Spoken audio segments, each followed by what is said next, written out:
আপোনালোকে যদি সহযোগিতা আগবঢ়ায়, যদি ৰাস্তা পদূলি নবনায়, যদি এই বেয়া ৰাস্তা পদূলিবোৰ নবনায়, অসমৰ কলিয়াপানী সদৃশ এই যদি ৰাস্তা পদূলিবোৰ তেওঁলোকে বনাই নিদিয়ে, ইয়াৰ পৰা এনেকে আপোনালোকক ৫,০০০ মানুহ উঠাই নি দিছপুৰত বিধানসভা চলিবলৈ নিদিম, বন্ধ কৰি দিম। কিমান মানুহক জেলত ভৰাই তেওঁলোকে ভৰাব, হয়নে নহয়? গতিকে আপোনালোকৰ সহযোগিতা বিচাৰিম। মই বেছি কথা দীঘলীয়া নকৰোঁ। অখিল গগৈ ডাঙৰীয়া আহিছে, আমাৰ ৰাজনৈতিক পথ প্ৰদৰ্শক, গতিকে তেওঁৰ ভাষণ শুনিবৰ কাৰণে আপোনালোকে আগ্ৰহী হৈ আছে।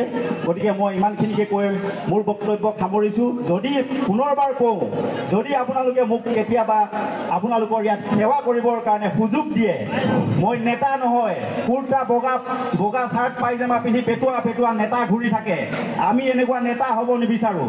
আমি আপোনালোকৰ বেটা হৈ থাকিব বিচাৰোঁ, যি ফোন কৰিলে পাব, যি আপোনালোকৰ বানপানীৰ সমস্যাত পাব, যি আপোনালোকৰ প্ৰতিটো দুৰ্যোগত পাব, বিয়া সবাহকে ধৰি প্ৰতিটো সমস্যাত পাব, তেনেকুৱা ধৰণৰ আপোনালোকৰ সন্তান হৈ থাকিব বিচাৰোঁ।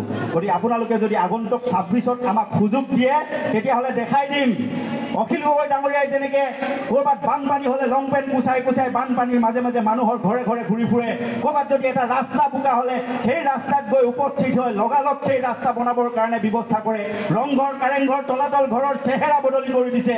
সেই অখিল গগৈ ডাঙৰীয়াৰ দৰে আমিও সপোন দেখোঁ, তেওঁ আমাৰ ৰাজনৈতিক পথ প্ৰদৰ্শক, সেই পথেৰেই আগবাঢ়ি গৈ আমি আপোনালোকক সেৱা কৰিব বিচাৰোঁ। গতিকে ইমানখিনিকে কৈ মোৰ বক্তব্য সামৰণি মাৰিছোঁ। জয় আই অসম, ধন্যবাদ।